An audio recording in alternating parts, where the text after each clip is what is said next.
क्या यह सच था या सिर्फ मेरी कल्पना? इस सवाल का जवाब मैं आज तक नहीं ढूंढ पाया। लेकिन जो कुछ हुआ वह मेरी जिंदगी का सबसे भयानक और यादगार अनुभव बन गया। मेरा नाम देवराज है और मेरी भतीजी मीरा मेरी दुनिया है। मीरा का स्वभाव बेहद चंचल था। उसे नई नई जगहों पर जाना, हर चीज को एक्सप्लोर करना और जिंदगी को जी भर कर जीना पसंद था। उसकी इस ऊर्जा और जिज्ञासा ने मुझे हमेशा प्रेरित किया। हम दोनों उत्तर प्रदेश के एक छोटे से गांव में रहते थे। हमारा परिवार पहले बड़ा था, लेकिन एक हादसे में मेरे माता पिता और भाई भाभी की मौत हो गई। मीरा के माँ बाप की मौत ने उसे अंदर से तोड़ दिया था, लेकिन वह हमेशा मुस्कुराने की कोशिश करती थी। उसे देखकर मुझे ताकत मिलती थी। उसका जन्मदिन करीब था और मैंने सोचा क्यों ना उसे एक ऐसी ट्रिप पर ले जाया जाए जो वह कभी ना भूल सके। मैंने उसे बताया कि हम राजस्थान की यात्रा पर जा रहे हैं। मैंने खासकर जैसलमेर चुना क्योंकि वह हमेशा से रेगिस्तान, किले और वहाँ की कहानियों को सुनने की शौकीन थी। हमने एक बस ली और राजस्थान के सफ़र पर निकल पड़े। मीरा की खुशी देखते ही बनती थी। वह खिड़की से बाहर के नज़ारे देखती रही और हर छोटी बड़ी चीज़ पर अपना उत्साह जताती। मुझे देखकर खुशी हो रही थी कि मैंने ये ट्रिप प्लान की। जैसलमेर पहुंचकर हमने शहर के बाहर एक छोटे से होटल में ठहरने का फैसला किया। ये होटल जैसलमेर के मशहूर कुलधरा गांव के पास था। कुलधरा एक ऐसा गांव जो सदियों से वीरान पड़ा था और जिसे लोग भूतिया मानते थे। मीरा ने कुलधरा के बारे में पहले सुना था और वह वहां जाने के लिए बेहद उत्सुक थी। होटल छोटा था लेकिन साफ सुथरा। हमने अपनी चाबी ली और कमरे में जाकर सामान रखा। मीरा ने तुरंत कहा, देवू चाचा, हमें कुलधरा जाना है। मैंने इसके बारे में बहुत सुना है। मैं थोड़ा झिझका क्योंकि कुलधरा के बारे में डरावनी कहानियां सुनी थीं, लेकिन मीरा के उत्साह के सामने मैं ज्यादा कुछ नहीं कह सका। अगले दिन हम कुलधरा पहुंचे। गांव का माहौल अजीब सा था। चारों तरफ सिर्फ खंडहर, टूटे हुए घर और सन्नाटा। हवा में एक अजीब सी ठंडक थी जो वहां के सूखे और गर्म रेगिस्तान से बिल्कुल उलट थी। मीरा ने कहा, यह जगह इतनी रहस्यमय क्यों लग रही है? मैंने उसे समझाया कि यह गांव कई साल पहले अचानक खाली हो गया था और यहां के लोग कभी वापस नहीं लौटे। मीरा हर जगह जाकर फोटो खींच रही थी और जगह जगह के खंडहरों को एक्सप्लोर कर रही थी, लेकिन मेरे मन में एक अजीब सा डर था। ऐसा लग रहा था जैसे कोई हमें देख रहा हो। मैंने मीरा को आवाज लगाई, ज्यादा दूर मत जाओ, यह जगह सुरक्षित नहीं लगती। लेकिन मीरा को रोकना आसान नहीं था। वह एक पुराने मंदिर के पास जाकर रुक गई। देवू चाचा, यहां आओ, यह मंदिर कितना सुंदर है। मैंने उसे वहां से वापस आने को कहा, लेकिन वह जिद्दी थी। उसने मंदिर के अंदर कदम रख दिया। मंदिर के अंदर का माहौल बेहद अजीब था। वहां मूर्तियां टूटी हुई थीं, दीवारों पर अजीब से निशान थे और एक कोने में एक पुराना तांत्रिक मंडल बना हुआ था।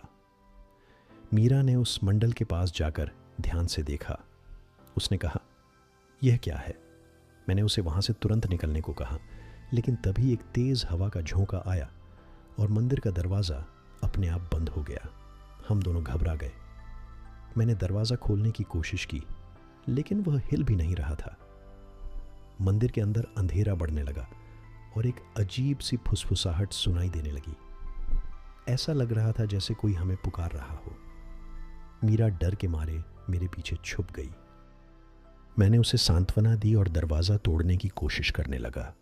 तभी मुझे महसूस हुआ कि किसी ने मेरे कंधे पर हाथ रखा। मैंने पीछे मुड़कर देखा, लेकिन वहां कोई नहीं था। मेरी सांसें तेज हो गईं। मुझे समझ नहीं आ रहा था कि यह सब क्या हो रहा है। तभी दीवारों पर लिखे निशान चमकने लगे। मीरा चीख पड़ी, देवू चाचा, ये सब क्या हो रहा है? मैंने उसे कसकर पकड़ लिया और कहा, डरो मत, हम यहां से निकलेंगे। तभी एक अजीब सी परछाई हमारे सामने प्रकट हुई। वह हवा में तैर रही थी और उसकी आंखें जलती हुई लग रही थीं। उसने एक गहरी आवाज में कहा, तुमने मेरी शांति भंग की है। अब तुम यहां से बचकर नहीं जा सकते। मुझे समझ नहीं आ रहा था कि क्या करूं। मैंने मीरा को अपने पीछे छुपा लिया और कहा, हम यहां गलती से आ गए हैं, हमें जाने दो। लेकिन वह परछाई हंसने लगी और बोली, यह जगह अब तुम्हारी कब्रगाह बनेगी। उस समय मेरी हिम्मत जवाब दे रही थी, लेकिन मीरा को देख मैं कमजोर नहीं पड़ सकता था। मैंने अपने अंदर की सारी ताकत जुटाई और दरवाजे की तरफ दौड़ा। परछाई ने हमें रोकने की कोशिश की, लेकिन जैसे ही मैंने दरवाजे को जोर से धक्का दिया, वह खुल गया। हम किसी तरह बाहर निकले, लेकिन मुझे पता था कि यह कहानी यहीं खत्म नहीं हुई है। मंदिर के अंदर जो कुछ हुआ वह हमारे पीछे पीछे आ रहा था। कुलधरा की यह यात्रा अब सिर्फ एक ट्रिप नहीं थी, ये एक ऐसा डरावना अनुभव बन गया था जिसे मैं कभी नहीं भूल सकता। हम मंदिर से बाहर तो निकल आए, लेकिन कुलधरा का माहौल पहले से भी ज्यादा अजीब लग रहा था। जैसे जैसे हम होटल की ओर लौट रहे थे, चारों ओर घना सन्नाटा था। हवा रुक सी गई थी और सूरज भी धीरे धीरे ढलने लगा था। मीरा के चेहरे पर डर साफ झलक रहा था। उसने मेरी तरफ देखा और बोली, देवू चाचा, हमें यहां से जल्दी निकल जाना चाहिए, ये जगह सुरक्षित नहीं है। मैंने उसे दिलासा दिया, हम होटल पहुंचकर आराम करेंगे और सुबह होते ही यहां से चले जाएंगे। लेकिन मेरे दिल में भी एक डर बैठा हुआ था। मंदिर के अंदर जो कुछ हुआ उसकी यादें मेरे दिमाग में घूम रही थीं। वह अजीब सी परछाई, वह डरावनी आवाज, सब कुछ असली था या मेरी कल्पना। होटल पहुंचते ही हमने कमरे का दरवाजा अंदर से बंद कर लिया। मीरा ने कहा, देवू चाचा, आपको नहीं लगता कि हमें किसी से इसके बारे में बात करनी चाहिए? मैंने उसकी बात पर गौर किया। शायद होटल के मैनेजर को इस जगह के बारे में कुछ पता हो। मैनेजर एक बूढ़ा व्यक्ति था, उसका नाम रामलाल था। मैंने उसे बुलाया और मंदिर में जो कुछ हुआ उसके बारे में बताया। रामलाल ने हमारी बात सुनी और गंभीर हो गया। उसने कहा, आपने कुलधरा के उस मंदिर में कदम रखकर बहुत बड़ी गलती की है। वहां जो मंडल बना है वह सदियों पुराना है। उस जगह को तंत्र मंत्र के लिए इस्तेमाल किया गया था। मीरा ने पूछा, लेकिन वहां पर वह परछाई कौन थी? रामलाल ने एक गहरी सांस ली और बताया, कई साल पहले कुलधरा एक संपन्न गांव था, लेकिन वहां के लोगों ने एक तांत्रिक को मारकर उसकी आत्मा को उस मंदिर में कैद कर दिया था। कहा जाता है कि वह आत्मा अब भी वहां भटकती है और किसी को भी अपनी शांति भंग करने नहीं देती। रामलाल की बातें सुनकर मेरे रोंगटे खड़े हो गए। उसने हमें सुझाव दिया कि हम उस आत्मा से माफी मांग लें और उसे किसी तरह शांत कर दें, लेकिन मुझे यह सब बकवास लग रहा था। मैंने उसे धन्यवाद दिया और कमरे में लौट आया। रात होते होते माहौल और भी अजीब हो गया। होटल के बाहर हवा तेज चलने लगी, खिड़कियां खुद ब खुद हिलने लगीं। अचानक कमरे की लाइट बंद हो गई। मीरा डर के मारे मेरे पास आकर बैठ गई। मैंने टॉर्च जलाकर कमरे का जायजा लिया। सब कुछ ठीक था, लेकिन फिर भी ऐसा लग रहा था जैसे कोई हमारे आसपास मौजूद हो। तभी दरवाजे पर दस्तक हुई। मैंने हिम्मत जुटाकर दरवाजा खोला, लेकिन बाहर कोई नहीं था। मीरा ने कहा, यह वही आत्मा है, वह हमें यहां से जाने नहीं देगी। मैंने उसे शांत रहने को कहा और दरवाजा बंद कर दिया। रात भर हम ठीक से सो नहीं पाए। हर छोटी सी आवाज पर हम चौंक जाते। सुबह होने का इंतजार कर रहे थे, लेकिन समय जैसे रुक गया था। अचानक खिड़की के बाहर से एक आवाज आई, तुमने मेरी शांति भंग की है, तुम यहां से बच नहीं सकते। मैंने खिड़की से बाहर झांका, लेकिन वहां कोई नहीं था। मीरा ने रोते हुए कहा, देवू चाचा, हमें यहां से अभी निकल जाना चाहिए। मैंने भी उसकी बात मान ली। हमने तुरंत अपना सामान पैक किया और होटल छोड़ने की तैयारी की। जैसे ही हम होटल से बाहर निकले, एक बूढ़ी औरत हमारे पास आई। उसके चेहरे पर अजीब सी मुस्कान थी। उसने कहा, तुम लोग बच नहीं पाओगे, वह तुम्हारे पीछे पीछे आएगा। उसकी बात सुनकर मैं घबरा गया, लेकिन मैंने उसे नजरअंदाज किया। हमने अपनी बाइक ली और शहर की ओर निकल पड़े। लेकिन रास्ते में अजीब घटनाएं होने लगीं। सड़क पर घना कोहरा छा गया। हमें अपना रास्ता भी ठीक से नजर नहीं आ रहा था। तभी बाइक अचानक बंद हो गई। मैंने बार बार उसे स्टार्ट करने की कोशिश की, लेकिन वह चालू नहीं हुई। मीरा ने डरते हुए कहा, देवू चाचा, हमें यहां से पैदल ही जाना होगा। मैंने हामी भरी और हम दोनों बाइक को छोड़कर पैदल चलने लगे। चलते चलते हमने महसूस किया कि कोई हमारे पीछे चल रहा है। मैंने पीछे मुड़कर देखा, लेकिन वहां कोई नहीं था। मीरा ने कहा, मुझे ऐसा लग रहा है जैसे कोई हमारी निगरानी कर रहा है। अचानक रास्ते के किनारे से वही परछाई प्रकट हुई। वह हवा में तैर रही थी और हमें घूर रही थी।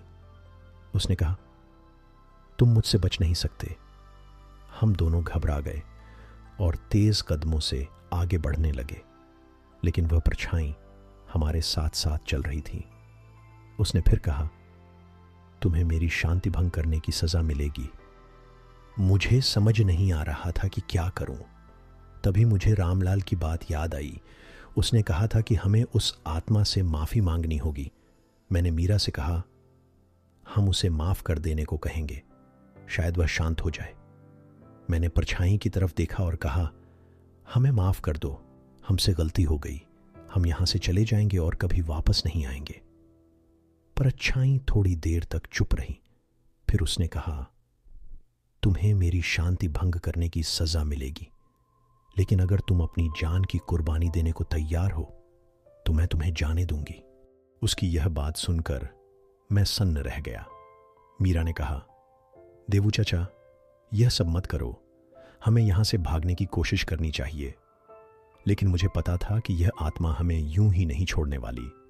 जब परछाई ने कहा कि वह हमारी जान चाहती है, तो मेरे दिमाग में एक ही ख्याल आया, क्या मैं मीरा को बचाने के लिए अपनी जान दे सकता हूं? मैंने मीरा की तरफ देखा। उसका चेहरा सफेद पड़ चुका था और वह लगातार मुझे जाने के लिए कह रही थी। लेकिन मैं जानता था कि अगर हमने भागने की कोशिश की तो हम कभी भी इस डरावने चक्रव्यूह से बाहर नहीं निकल पाएंगे। मैंने उस परछाई से कहा, अगर हमारी जान देने से तुम्हारी शांति लौट सकती है तो मैं इसके लिए तैयार हूं, लेकिन मीरा को छोड़ दो, उसे कुछ मत करना। यह कहते हुए मैंने अपने दिल को मजबूत किया, लेकिन मीरा मेरे सामने आकर खड़ी हो गई।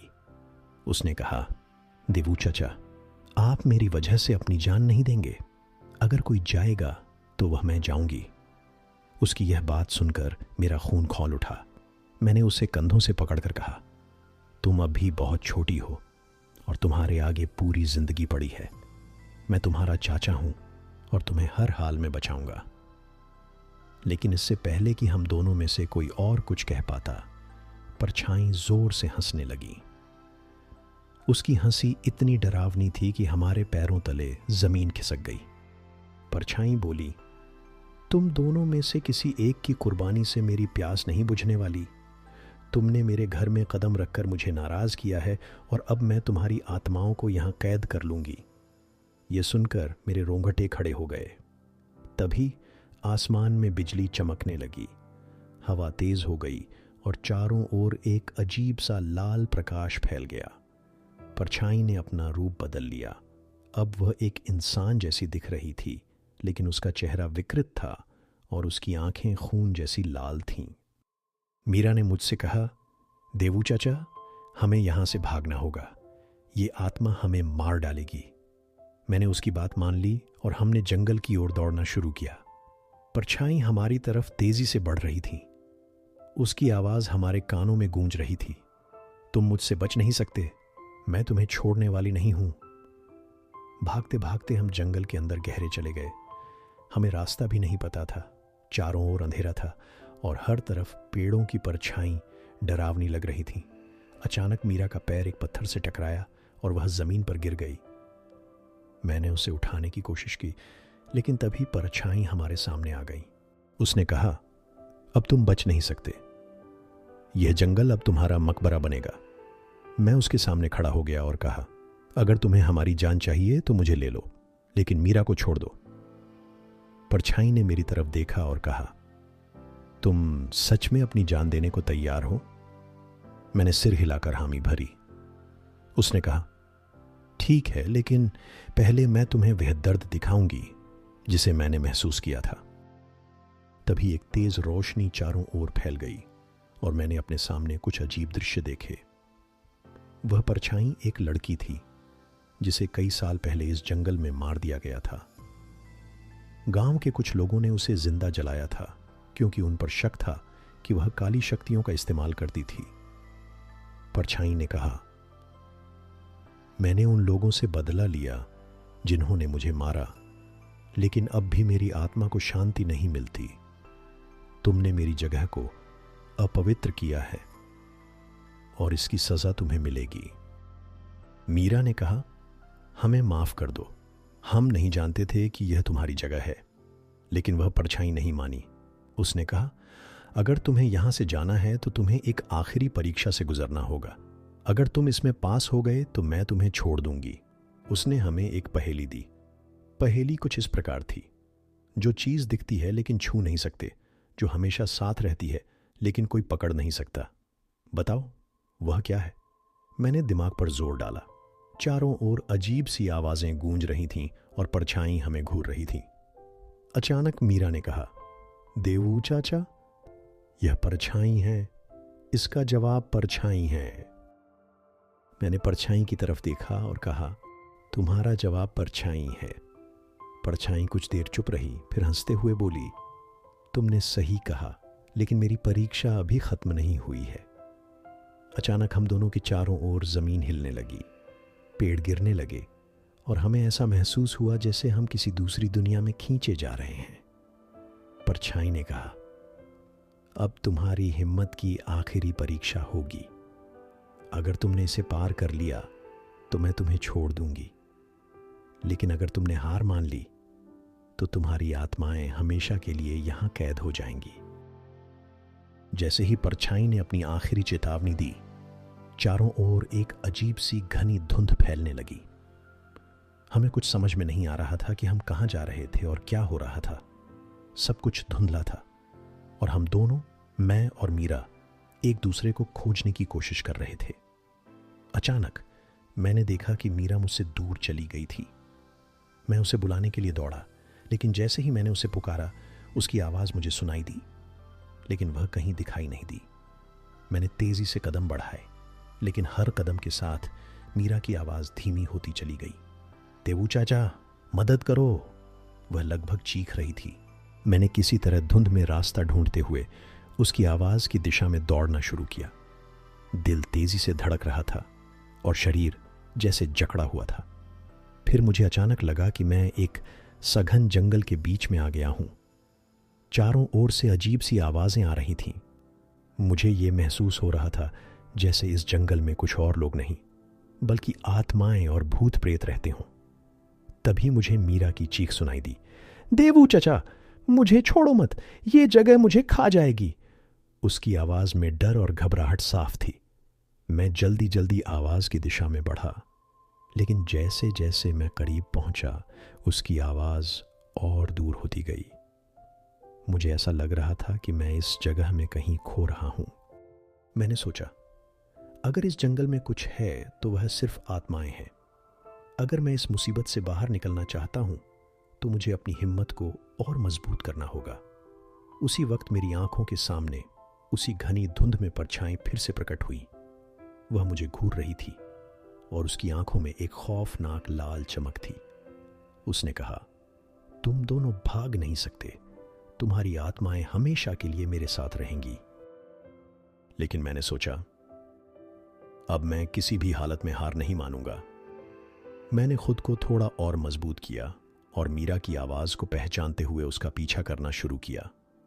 काफी समय तक भागने और ढूंढने के बाद मैं एक खोखली सी गुफा के पास पहुंचा। भीतर से मीरा की आवाज आ रही थी, देवू चाचा, मैं यहां हूं। मैंने बिना किसी सोच विचार के उस गुफा में कदम रखा। गुफा के अंदर घुसते ही हवा और ठंडी हो गई, जैसे किसी ने मुझे बर्फीली हवा में डाल दिया हो।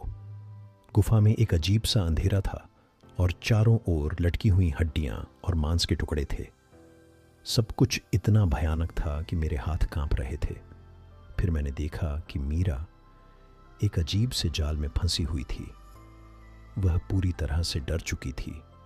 उसकी आंखों में घबराहट और डर था। वह धीरे धीरे मुझे पुकार रही थी, देवू चचा, मुझे बचाओ, मुझे यहां से निकालो। मैंने बिना समय गंवाए उसे जाल से बाहर निकाला और तभी परछाई ने अपनी जोर से हंसी सुनाई। तुम दोनों अब नहीं बच सकते, मैंने तैश में आकर कहा। अगर तुम्हारी जिंदगी की कोई कीमत है तो मैं तुम्हारी परीक्षा को पार करूंगा। उसने फिर से मेरी चुनौती का मजाक उड़ाते हुए कहा, तुम सोचते हो तुम मुझे हराओगे? तुम मेरे साथ खेल रहे हो। मैं तुम्हें अपनी जिंदगी की आखिरी परीक्षा देने जा रही हूं।